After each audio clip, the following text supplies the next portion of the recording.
మనం నిన్న చూసుకోవచ్చు తీన్మార్మల్ని మరి పార్టీలోంచి సస్పెండ్ చేయడం జరిగింది. సో ఇదంతా ఒకసారి మనం ఆలోచించుకోవాలి. బీసీ ప్రజలారా, ఇప్పటి నుంచి అయితే నల్గొండలో ఉన్న బీసీ శాతం ఓట్ల సంఖ్యలతోని మరి ఎమ్మెల్యేలు రెడ్ల విత్తనం జరుగుతుండటంతో వాయిస్ రేజ్ చేసినారు.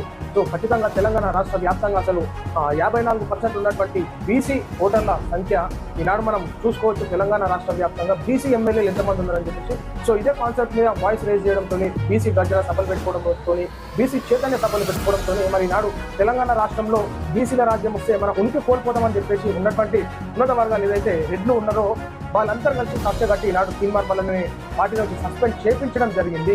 సో ప్రజలారా ఖచ్చితంగా దీన్ని ఎదుర్కోవాల్సినటువంటి సమయం ఆసనం అనేది మన బీసీ ప్రజలందరం చైతన్యవంతం కావాలి. ఈనాడు తెలంగాణ రాష్ట్రంలో టికెట్లు ఇచ్చినా ఇవ్వకపోయినా బీసీ నాయకులని ఇండిపెండెంట్ గా పెట్టి గెలిపించుకునేటటువంటి సమయం ఆసనం అనేది మన ఈడబ్ల్యూఎస్ కోటాని మనం కాపాడుకోవాలి. మన రిజర్వేషన్లపై మనం కష్టపడి మన ఉద్యోగ అవకాశాలు, రాజకీయ అవకాశాలు కోల్పోయేటటువంటి పరిస్థితులు మనం చూస్తున్నాం. కాబట్టి వాళ్ళకి బుద్ధి చెప్పే విధంగా ఈనాడు తెలంగాణ రాష్ట్రంలో బీసీ ప్రజలందరూ చైతన్యం కావాల్సిందిగా నేను కోరుతా ఉన్నాను. లేకపోతే ప్రజలందరూ అన్యాయంగా మోసపోతారు. మన ఈడబ్ల్యూఎస్ కోటాన్ని ఎత్తుకుపోతున్నారు, మన ఉద్యోగాలను ఎత్తుకుపోతున్నారు, మన రిజర్వేషన్లను ఎత్తుకుపోతున్నారు.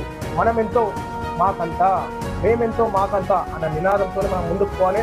బీసీ ప్రజల పార్టీలకు ఖచ్చితంగా మనం అందరం యూనిటీగా కలిసి కొట్లాడాలి.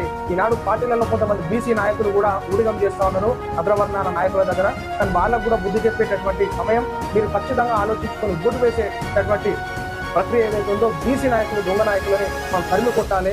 మన మందలోనే ఉండి మనమే మోసం చేసేటటువంటి నాయకులు ఉన్నారు. కాబట్టి మనం ఇండిపెండెంట్ క్యాండిడేట్ పెట్టుకొని తెలంగాణ రాష్ట్రంలో బీసీ ముఖ్యమంత్రిని తీసుకురావాలి. ఈనాడు తీన్మార్మల్ గారు వాయిస్ రేజ్ చేయడంతో పార్టీలోంచి సస్పెండ్ చేసినారు. సో అయినా కానీ ఈ యొక్క పోరాటం మాత్రం ఆగదని చెప్పేసి తెలియజేస్తున్నాను.